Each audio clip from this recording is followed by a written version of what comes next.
So Airbnb, right? A lot of people come into the market and think that they can just buy 4 or 5 of these and get out of my day job. Yeah. It requires a lot of capital to get into a property, and it's a lot of work. There's people that are hemorrhaging cash right now. It is not a sit and push away business. If someone is like, I want to go into Airbnb investments, where would you say for them to start? Here's one thing I would literally say to anyone out there. Got no limit, yeah, that's right. Yeah, I'm limitless. I ain't got no limit, yeah, that's right. Yeah, I'm limitless. They can stop me now, yeah, that's right. Cause I'm limitless. It's my turn right now. Watch me work, yeah, I'm limitless. All right, what's up, everybody? We are back with another episode of Waking Up to Wealth, and I got my good friend, my homie Jay, here with me today. Thank you for being on the show with us. Yeah, man, absolutely. Appreciate you having me.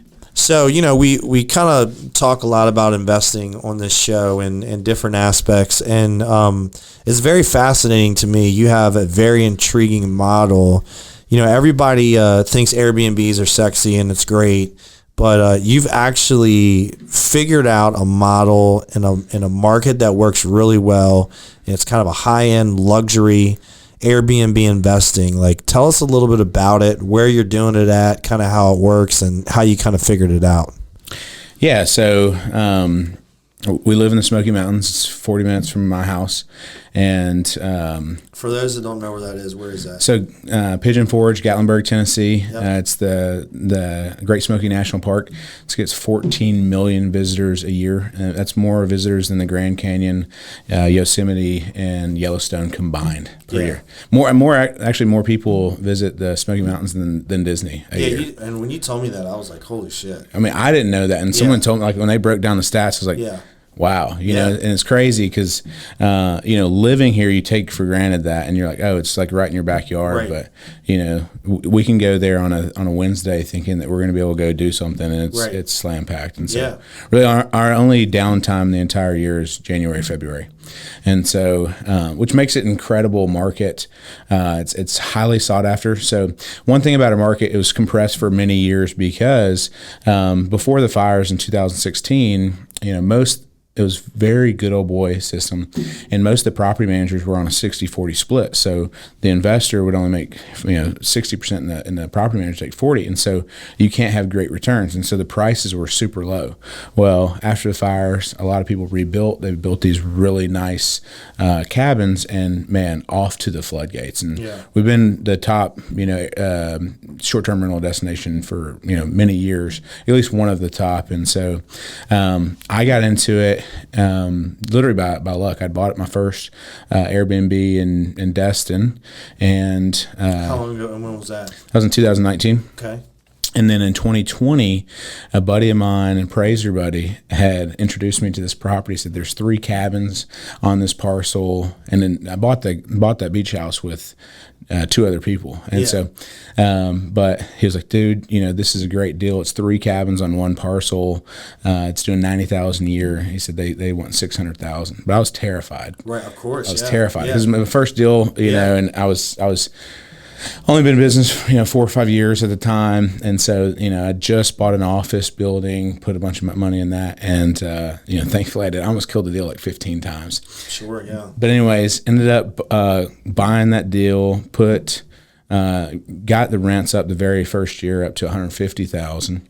And I put probably about $100,000 into them, about $30,000 a piece, and so basically $700,000 is now it just appraised this year for $1.5 million. Yeah, that's awesome. And all the values have gone up. So there's just a lot of people that want to be there, and we are. The really nice thing about our market is there are I think it's like 18 states within a day drive. So pretty much anybody in Southeast or East United States can be in the Smoky Mountains within a day drive. So very sought after area. So Airbnb, right? So kind of post COVID, a bunch of people got into Airbnb that had never been in Airbnb before. Yeah. I think there's a lot of misinformation on the internet of how easy it is, because I own some Airbnbs myself. Yeah. I want you to talk about, yes, you can get an Airbnb and be successful. Number one, it's market indicative. You're in a great market. Yeah. But there's a lot of shit that plays into being successful in Airbnb. Talk about that a little bit. Yeah, so that's actually a great point. Everybody not everybody, that's generalizing. A lot of people come into the market and think that they can just, I see it often that people will come into the market and they're like, I want to buy 4 or 5 of these and get out of my day job. Well, it requires a lot of, right. Yeah. It requires a lot of capital to get into a property, right? And it's a lot of work, And so there's a big difference between a passive investor and someone that's an operator, right? An investor and operator. And so if you're an operator, and that's going to be your thing. Maybe you have the capacity to do it. There's a lot of technology that does allow people to manage it from afar. Mm-hmm. But it's a lot of work, man, and there's a lot of expenses that go in it. And if you're not making sure that your properties are taken care of, there's people that are hemorrhaging cash right now, thinking that they bought right, mm-hmm. right? They probably hired a real estate agent that didn't know shit. Or they based their numbers off of COVID. 2021 projections. I tell people throw that stuff in the trash because it's not real. No international travel, right? So you couldn't fly out of seas. Plus all this funny money, right? We have all this funny money that was put out into the market, and then you have all this money, and people aren't. You don't have to go to work, right? And so what do you do? People were allowed to work from home, so they work from home. Or it's like during the thick of the pandemic, you didn't have to show. You're getting your stimmy, baby. Yeah, like we used to joke around and say, "I got me a stimmy check." Yeah. And so what do you do when you're making the same amount of money as you did, but you don't have to show up to work? Maybe you're making more. Yep. Right. And you're like, okay, well, I can't go, these states, they're closed down. They want me to wear a mask or whatever. Tennessee's wide open. Florida's wide open. And so, people just flooded. And so people that bought on that, on those projections and baseline, there's people that were paying a premium for it that shouldn't have, right? Or they didn't think through it, and then interest rates and everything. So there's definitely money to be made. We've got 14, 15 different properties. We're building a lot more. I've got a buddy of mine, Alex, you met earlier. He's got a 1-bedroom that's pacing to gross over 100,000 this year. But oh my gosh! Yeah, it's a phenomenal property. But it really boils down to you have to, if you're gonna do that, you got to be a hell of an operator. Mm-hmm. You have to be really good at marketing, mm-hmm. and you've got to be really good at customer service. Right. Yeah. So I think you would agree with this. What I learned about being in the Airbnb business is you essentially now are in the hospitality business. Big time. So you think you're in the real estate business, but you're now in the hospitality business. And then most people that are staying at your property, they're on vacation, and frankly, they're expecting it to be flawless, and they're staying with you versus a hotel. They want hotel-like service, and I think that's what people don't get or understand of that's the lift and haul of this business. Yeah, so nailed it, man. And people have this expectation that they're paying Hilton, Marriott prices. They gotta get that service.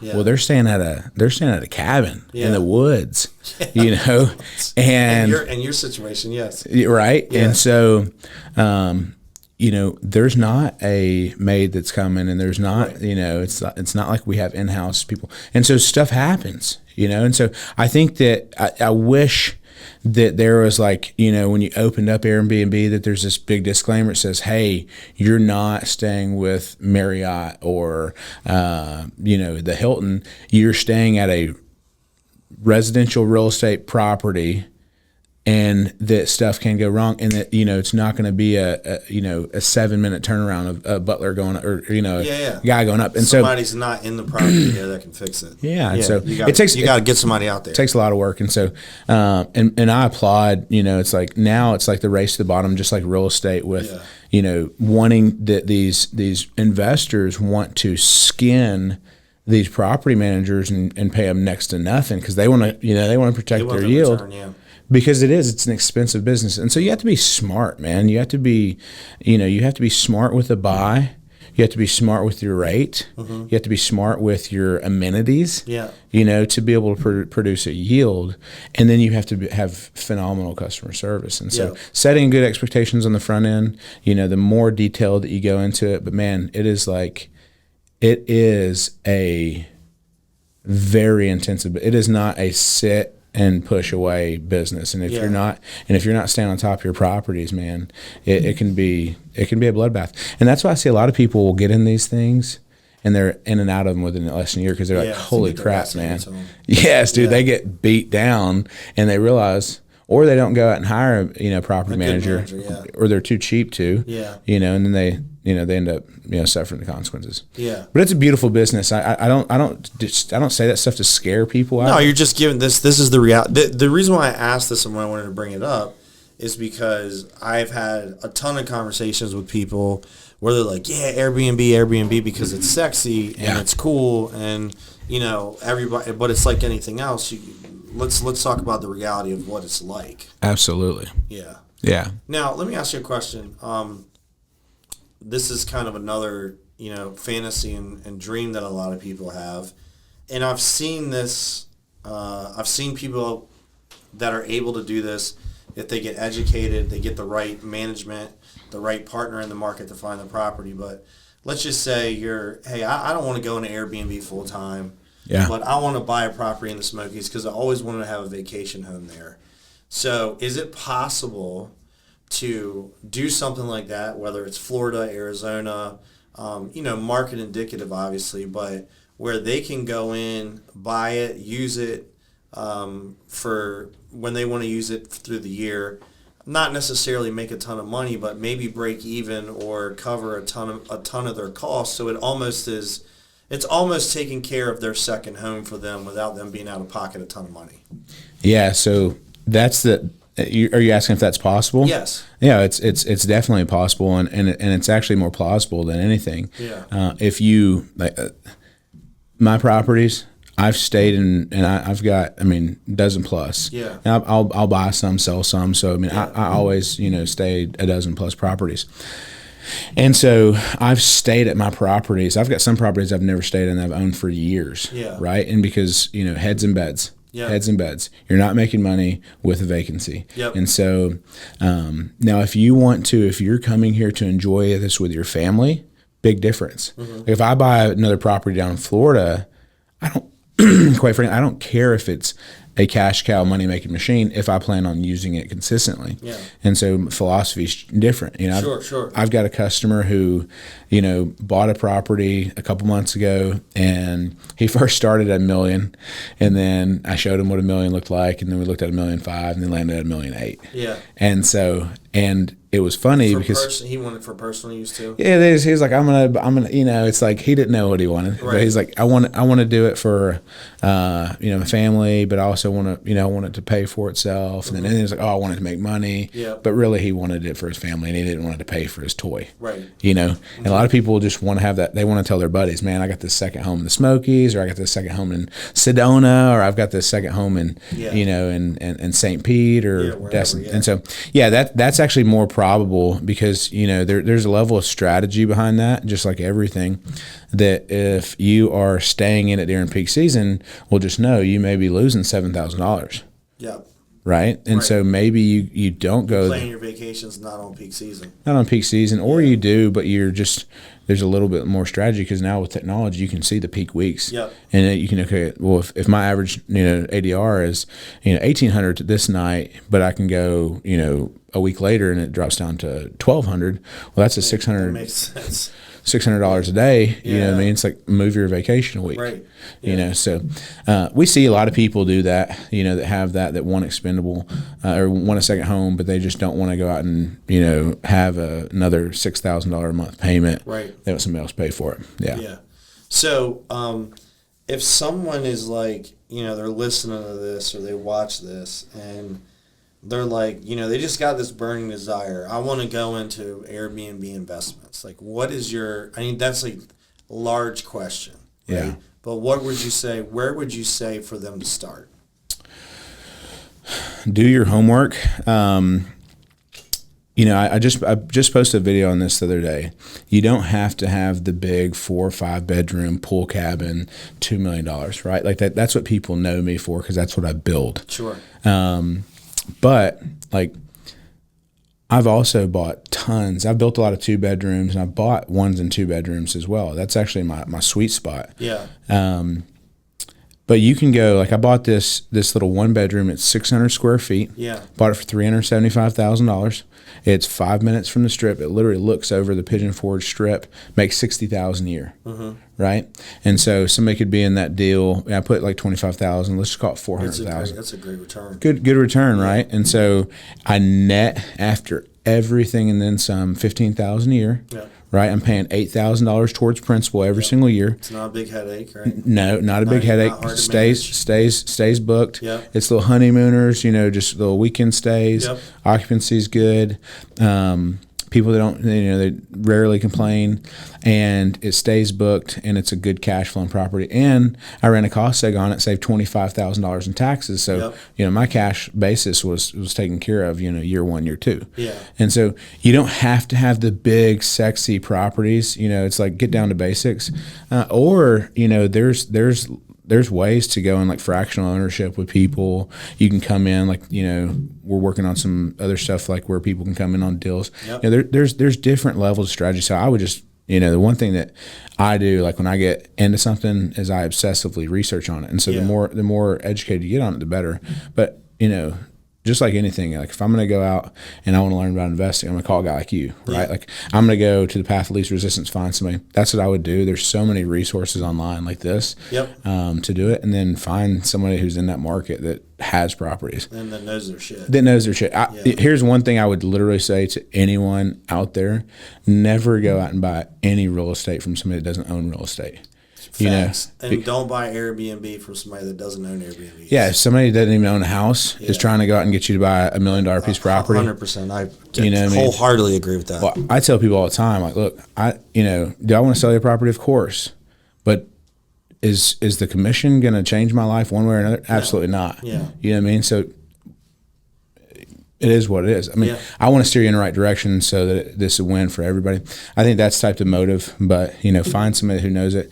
I mean, there's merit in that, man. Just like anything, you want to go with somebody that's got skin in the game. And quite frankly, I want to know somebody that's going to tell me about all the mud. You know what I mean? No doubt. Like scare me a little bit. Steer you out of the shit you shouldn't be doing. Facts, man. Scare me a little bit about it so I'm educated, and that way I can make a really good decision on it. So you just said something, and I just don't, because this is a show about investing in money. Not to go deep on the diatribe on this, but you mentioned a cost seg, and we've had different people talk about this before, but one thing that is super, super interesting about real estate and why wealthy people do it is because it's a tax shelter. Yeah. What Jay mentioned is an instrument that you can reduce your taxes through by owning real estate called a cost segregation, where you essentially take a bunch of depreciation in 1 year. Mm-hmm. Neither him or I are CPAs, but if you are listening to this, that is one of the reasons why you want to invest in real estate. You need to learn about that. It's what the wealthy do.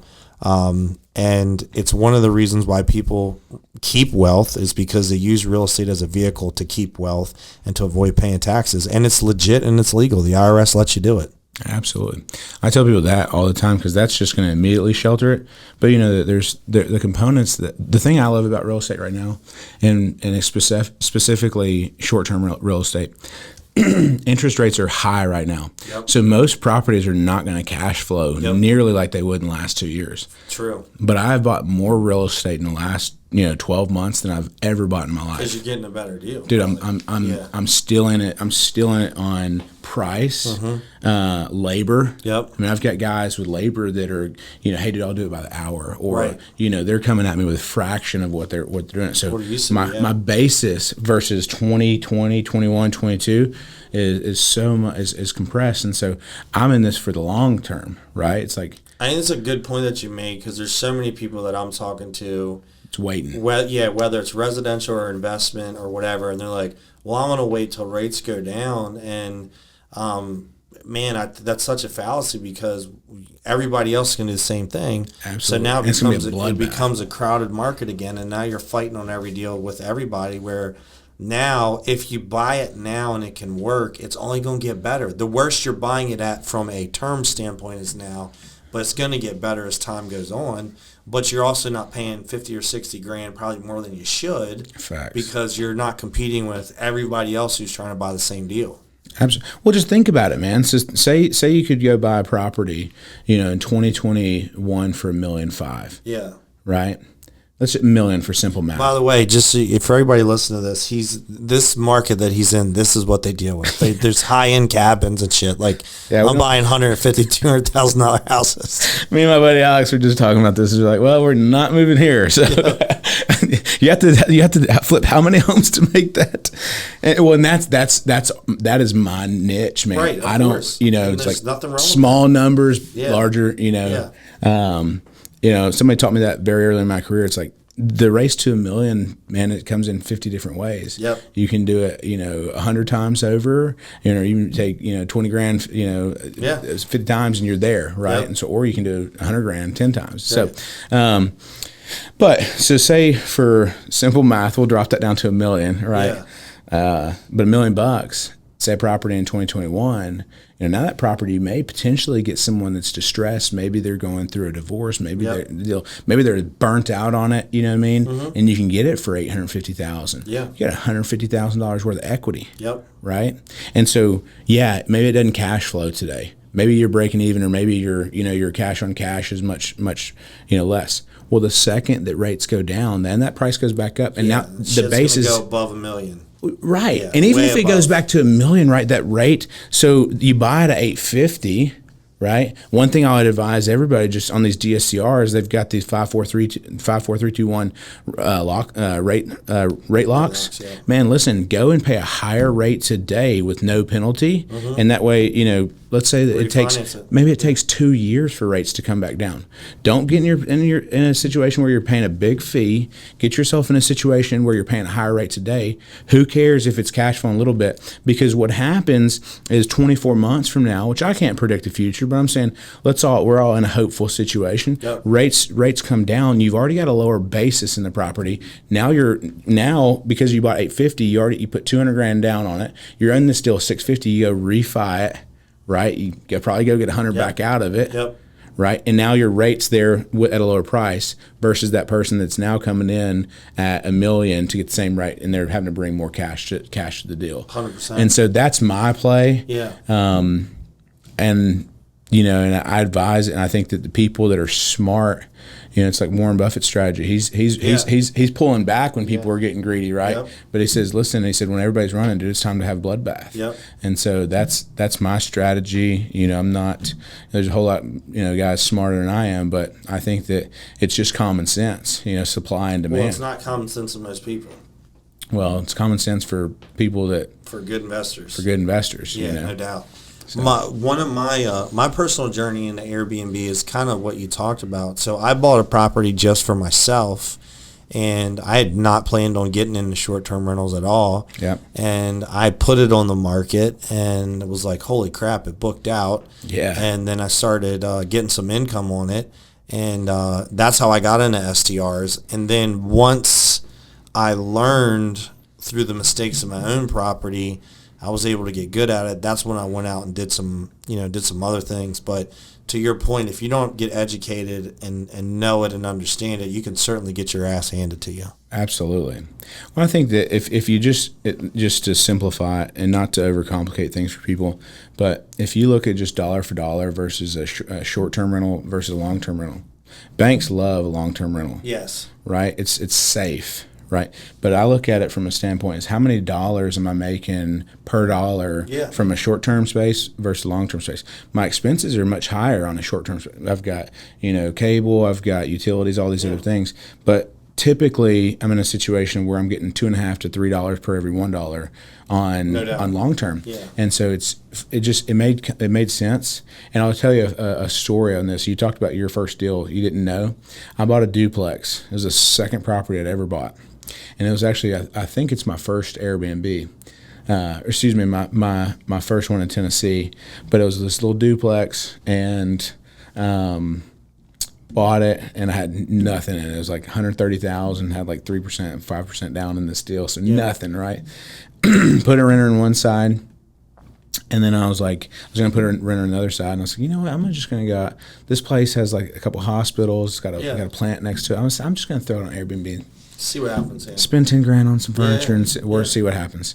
And dude, Crazy. I went $30,000 on this one-sided little duplex that would normally rent out for like $800 a month. Right. And so, of course, what did I do? My other tenants on the other side, I said, "Hey, y'all wanted to go buy a house, right?" Yeah. I said, "Let me let me let you out of your lease." Yeah. They bought a house with me, so it was a win for me too. Yeah. And then put it in that property. Every year has made between $55,000 to $65,000 a year on a little duplex I bought for $130,000. Yeah. So I sold it last year, dude. Insane. So I ended up selling that property last year for $315,000 because of the cash flow. Cash flow is insane, right? And so I mean the cash on cash return and the total cash profit, and it was absurd on it. But it goes to show you, it's like I'm not educated, barely graduated high school, dropped out of college 3 times. But one thing I learned quick is real estate, and it's like a duplex, a little single family home. It's like wealthy people love it, dude. Exactly, and it's just one of the things. It's like you can see it, you can touch it, you can feel it, you can go stay in it. You know what I mean? Like you can go out and depreciate it, and you can borrow against it, and it never goes to zero. And regardless if you go SCR, you go long-term rental. No matter what, you can get a fixed amount of income from it every month that's predictable, regardless of what's going on in the economy. 100%. Well, like Grant Cardone talked about it all the time. He's like, you can go out and leverage 80% of it, right? Yeah. So you can go on a $1 million property, you can go out and put $200 into the deal and go buy $1 million worth of evaluation. Well, you can't go out and borrow money to go buy stocks, or you can't borrow money to buy crypto. You can't borrow money, right? But the thing about you can, but it's expensive and risky. I didn't even know that, right? Yeah. So listen, I'm learning something today too. Yeah. So it's expensive and risky, and you're not going to get that same leverage ratio either. Right. And so, but the beautiful thing about that unless you pay a shit ton of money for it, like you're paying a ridiculous rate to get that leverage. Yeah. So. Yeah, and that's above my head, right? Yeah. It's like you're smarter than me. You probably went to college, so okay. Well, then the two dummies on the investing podcast, I love it. But you're getting appreciation on 100%. You only have 20% skin in the game. And you're depreciating. And you're depreciating. Yep. Yeah. I mean, it's insane, man. It's just I'm grateful that I stumbled into it. 100%. So one thing that I always ask everybody, the show's called Waking Up to Wealth. Everybody has a different version of this. Everybody gives me a different answer, but I always ask, what to you is waking up to wealth? And it can be anything. It's not necessarily money. It's just, what is your version of that? Well, I mean, it just depends on the perspective of it, right? So, money wise, like if I wake up to it, I know that I've got money. I made a video on this the other day, but I know like when I'm sleeping, I've got checks coming in. When I'm at the gym, I've got checks coming in. When I'm out spending money shopping, I've got money coming in. And so that's a cool scenario, right? Like that, like when you realize like you can never work as hard as your money can work for you, like when that really clicks, it is a game changer. Now, wealth is a different perspective. I think that there's monetary wealth. I will tell you this. I've probably had the best spiritual awakening in my life over the last 12, 18 months. Money will never buy you happiness. Yeah, no doubt. It'll never buy you happiness. And all money does is it accentuates the personality that you already have. Yep. You know what I mean? 100%. And so I think honestly, last year I was in a situation where like I actually refrained from making money. Worked the least amount of hours I've ever worked. And so honestly, I felt guilty about making money. That's kind of how it's funny. Like somebody watches this, they're like bullshit, but really I just felt guilty about it. And so, now like some of the goals that I have is like how much, like if I were to go out and make an X amount of dollars, right? How much money could I give away? Yeah. You know what I mean? And I think when you can go out and not let money dictate who you are, what you are, your values, but then you can say, what am I going to do with this money? Yeah. And who can I impact with this? That's wealth, dude. Yeah. When you can go out and say, hey, I make money and part of this is I'm going to go out and I'm going to give this to people that have never experienced it, or I'm going to go impact somebody's life that they don't know it, or I'm going to go out and I see that this waitress is probably not in the best position, and you go out and help that and tip tip that lady, you know, $150 on a $30, you know what I mean? Like that stuff that's just like little things like that, you know, with most people that watch a podcast or speaking that like, you know, they're not going to ever miss that $100. Yeah. But on the flip side of that, massive. You know what I mean? And so Massive I think impact on the other side. I think the true wealth on that and what I'm getting at, and like one of the reasons why I'm back in a push mode. Yeah. You know, I'm like, okay, let's go out and make some money, because I'm like, well, how much can I give back to my church? Yeah. How much can I give back to the community? How much? And that right there has got me fired. It's like okay. You know, a buddy of mine told me he had a goal to make $20 million. I said, well, shit, I need to go get to work. Right. You know, I mean, I want to open up my brain to think bigger, but then I was like, okay, I'm not guilty for wanting that. You know what I mean? It's like, not at all. I'm not guilty for wanting that. It's like, if I'm willing to go out and put that forward. And that truly, because there's a lot of wealthy people that are miserable. No question about it. Miserable. No so doubt. I think there's a level of contribution, man, that's really, truly, like if you want to see fulfillment, that's probably the best word. Yeah. Fulfilled. Somebody's happy with it. And there's no amount of money, paper, which I'm real, right, that will ever make you happy. But doing things with it, helping people, dude, game changer. Well, I think that's a good place to end. So if people want to get in touch with you, follow you, whatever, how can they find you? Yeah, STR Pro on Instagram, or Investing with Jay. It's just a simple website where I've got it to where people can ask questions, find us, you know, check out some of the stuff that we do. Just investingwithjay.com. Awesome. Thank you for coming and hanging out with me today. I appreciate it, brother. Appreciate you having us. Yeah, man. Yeah, brother. Hey, thank you so much for checking out our YouTube channel and checking out our podcast, Wake Up to Wealth. As a thank you, you've got a link that you can check out to get a free ebook on investing in real estate. And then also, if you're interested in potentially coaching with me, coming to one of my events, or investing in one of my deals or funds or anything like that, you can actually check out our website to find more information out about that as well. You'll have both links. And again, want to just say thank you, and you can follow up with me for anything else I might be able to help you with. And thank you so much for tuning in to learn more about how to get wealthy.